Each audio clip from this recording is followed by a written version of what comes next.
কিছু দাবি এবং কিছু ধারা আমরা এখান থেকে উত্থাপন করছি। আল্লাহ রাব্বুল আলামিন আমাদের সবাইকে এগুলোর সাথে একাত্মতা পোষণ করার তৌফিক দান করেন। আমি বেশি সময় নষ্ট না করে খুব সংক্ষিপ্ত করে শুধু পয়েন্টগুলো আলোচনা করব। 1 নাম্বার, আমরা প্রথম যে দাবিটা উত্থাপন করতে চাই সেটা হলো রাখাল রাহা ওরফে সাজ্জাদুর রহমান, যাকে এনসিটিভি পাঠ্য বই সংশোধন ও পরিমার্জন কমিটিতে সরকার নিয়োগ দিয়েছেন, সেখান থেকে আমরা তার বহিষ্কার দাবি করছি। যেহেতু তিনি একজন শাতেমে রাসূল এবং প্রত্যেক মাযহাবের ইমামগণ এই বিষয়ে একমত যে শাতেমে রাসূলের তওবা কবুল হলেও তার শাস্তি মৃত্যুদণ্ড। এই কারণে আমরা আমাদের মঞ্চ থেকে তাকে দ্রুত গ্রেফতারের দাবি জানাচ্ছি। মহান আল্লাহ ও রাসূলুল্লাহ সাল্লাল্লাহু আলাইহি ওয়াসাল্লাম তার বিরুদ্ধে অশ্লীল কটূক্তির অপরাধে রাখাল রাহা ও সোহেল গালিবের বিরুদ্ধে কঠোর আইনগত ব্যবস্থা নিশ্চিত করতে হবে।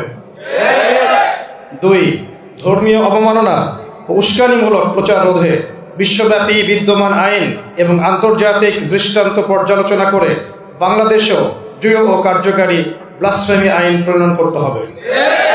এই আইনের মাধ্যমে ধর্মীয় অবমাননার সকল ধরনের অপরাধের দৃষ্টান্তমূলক শাস্তি জনগণের সামনে নিশ্চিত করতে হবে। 3, রাজনৈতিক অসৎ উদ্দেশ্যে করা মামলায় আটক সমস্ত মাজলুম আলেম এবং ইসলামপন্থীদের নিঃশর্ত মুক্তির ব্যবস্থা করতে হবে। বিশেষ করে গুম ও নির্যাতনের পরবর্তী যে জোরপূর্বক জবানবন্দি আদায় করা হয়েছে, সাজা দেওয়া হয়েছে, অবিলম্বে সেই বন্দীদের এই মামলাগুলোকে স্থগিত করতে হবে এবং তাদের বিরুদ্ধে দায়ের করা মামলাগুলো বাতিল করতে হবে এবং তাদের দ্রুত মুক্তি নিশ্চিত করতে হবে। 4, র্যাব, ডিজিএফআই, সিটিটিএস সহ বিভিন্ন রাষ্ট্রীয় বাহিনী কর্তৃক সংগঠিত গুম, বিচার বহির্ভূত হত্যা এবং নির্যাতনের দায় স্বীকার করে সরকারকে আনুষ্ঠানিক শ্বেতপত্র প্রকাশ করতে হবে। এ সংক্রান্ত সকল নথি জনসমক্ষে আনতে হবে এবং রাষ্ট্রের বাহিনীগুলোকে ভিকটিমদের পরিবার ও পুরো জাতির কাছে আনুষ্ঠানিকভাবে ক্ষমা চাইতে হবে। 5, আলেপুদ্দিন, মহিউদ্দিন ফারুকী সহ গুম, বিচার বহির্ভূত হত্যা ও রাষ্ট্রীয় নির্যাতনের সাথে জড়িত সকল কর্মকর্তাকে আন্তর্জাতিক মানবতা বিরোধী আইনের আওতায় এনে সর্বোচ্চ শাস্তি নিশ্চিত করতে হবে। 6, রাষ্ট্রীয় বাহিনীর নির্মম নির্যাতনের শিকার সকল বন্দী ও তাদের পরিবারকে সরকারি তহবিল থেকে যথাযথ পুনর্বাসন এবং ক্ষতিপূরণের ব্যবস্থা করতে হবে এবং বন্দীদের স্বাভাবিক জীবনে ফিরে যাওয়ার নিশ্চয়তা সরকারকে প্রদান করতে হবে এবং ক্ষতিগ্রস্ত পরিবারগুলোকে দীর্ঘমেয়াদী সহায়তা প্রদানের বিষয়টি নিশ্চিত করতে হবে। এছাড়াও আমাদের অন্যতম দাবি হচ্ছে 2013 সালে নাস্তিক মোর্তাদদের বিরুদ্ধে আমাদের ওলামায়ে কেরামদের যে আন্দোলন ছিল হেফাজতে ইসলামের ব্যানারে, তার 13 দফা বাস্তবায়ন করতে হবে। এই 13 দফাগুলো আমরা অনেকে ভুলে গেছি। আমি শুধু মনে করিয়ে দেওয়ার জন্যই পয়েন্টগুলো আপনাদের সামনে উত্থাপন করছি। 1, সংবিধানে আল্লাহর উপর পূর্ণ আস্থা ও বিশ্বাস পুনঃস্থাপন করতে হবে এবং কোরআন ও সুন্নাহ বিরোধী সমস্ত আইন বাতিল করতে হবে। 2, আল্লাহ রাসূল সাল্লাল্লাহু আলাইহি ওয়াসাল্লাম এবং মহান আল্লাহ ও ইসলাম ধর্মের অবমাননা এবং মুসলমানদের বিরুদ্ধে কুৎসা রটনার সর্বোচ্চ শাস্তি মৃত্যুদণ্ড হিসেবে কার্যকর করতে হবে এবং এই আইনকে সংসদে বাস্তবায়ন করতে হবে। 3, কথিত শাহবাগী আন্দোলনের নেতৃত্ব দানকারী স্বঘোষিত যারা নাস্তিক মোর্তাদ এবং যারা প্রিয় নবী সাল্লাল্লাহু আলাইহি ওয়াসাল্লামের শানে কটূক্তি করেছিল সেই ব্লগার এবং তাদের রেখে যাওয়ায় যে দোষরদের যে অপতৎপরতা, এগুলো বন্ধে কঠোর পদক্ষেপ এবং শাস্তিদানের ব্যবস্থা নিশ্চিত করতে হবে। 4, ব্যক্তি এবং বাক স্বাধীনতার নামে যত রকমের বেহায়াপনা, অনাচার, ব্যভিচার, প্রকাশ্যে নারী পুরুষের অবাধ বিচরণ, মোমবাতি প্রজ্বলন সহ যাবতীয় বিজাতীয় সংস্কৃতি, এগুলোকে বন্ধ করতে হবে এবং এই সমস্ত বিজাতীয় সংস্কৃতির অনুপ্রবেশ বন্ধ করতে হবে। 5, ইসলাম বিরোধী যাবতীয় নারী নীতি, ধর্মহীন শিক্ষানীতি বাতিল করতে হবে। প্রাথমিক স্তর থেকে মাধ্যমিক পর্যায় থেকে শুরু করে সর্বোচ্চ পর্যায় পর্যন্ত ধর্মীয় শিক্ষাকে বাধ্যতামূলক করতে হবে। 6, সরকারিভাবে এই স্পষ্ট কাফের মোরতাদ কাদিয়ানীদেরকে অমুসলিম ঘোষণা করতে হবে।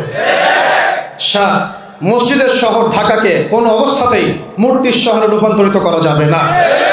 দেশব্যাপী রাস্তার মোড়ে মোড়ে, ভার্সিটির মোড়ে মোড়ে ভাস্কর্যের নামে মূর্তি স্থাপন বন্ধ করতে হবে। 8, বাইতুল মুকাররম সহ অন্যান্য যাবতীয় মসজিদে মুসলিমদের এবং খতিবদের নির্বিঘ্নে নামাজ আদায় এবং খুতবা প্রদানের নিশ্চয়তা আমাদের সামনে প্রকাশ করতে হবে। এবং যাবতীয় ওয়াজ নসিহত, সেমিনার, সিম্পোজিয়াম, ইসলামপন্থীদের যাবতীয় কর্মকাণ্ডে যে কোনো প্রকার বিজাতীয় দোসরদের দালালি স্বরূপ কোনো রকম বাধা আমাদেরকে প্রদান করা যাবে না।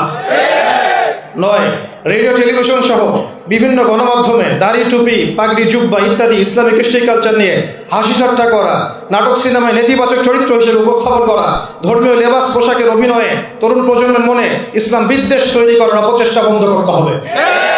10, পার্বত্য চট্টগ্রাম সহ দেশব্যাপী ইসলাম বিরোধী সমস্ত কর্মকাণ্ডে জড়িত এনজিও, খ্রিস্টান মিশনারি এবং ধর্মান্তরিতকারীদের সমস্ত অপতৎপরতা বন্ধ করতে হবে।